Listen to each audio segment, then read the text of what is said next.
అయినా మీ నాన్న చెప్పినట్టు నువ్వు పిచ్చిదానివేం కాదు, మొండిదాని. నువ్వే కాదు, మీ అక్క కూడా నీలాంటిది అయి ఉంటుంది. అందుకే వాడు ఎవడో తల్లి తెలివేశాడు. మాట్లాడకండి. మా అక్కని గురించి ఇంకొక మాట మాట్లాడితే నేను ఊరుకోను. అది దేవత.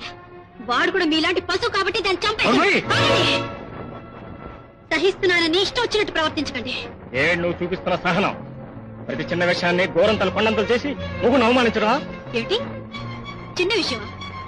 ఆనాడు మీరు చేసిన ప్రమాణాలన్నీ గంగలో కలిపేయడం చిన్న విషయమా? కాపురానికి వచ్చిన రోజే సిగరెట్ తాగితే సర్దుకున్నాను. విస్కీ తాగి ఇంటికి వచ్చిన రోజు మీ తల్లిదండ్రుల ముందు మీ పరువు కాపాడడానికి నా బాధను దిగుమింగుకున్నాను. ఈనాడు మీరు ఇంత అమానుషంగా ప్రవర్తించినా సహించాను.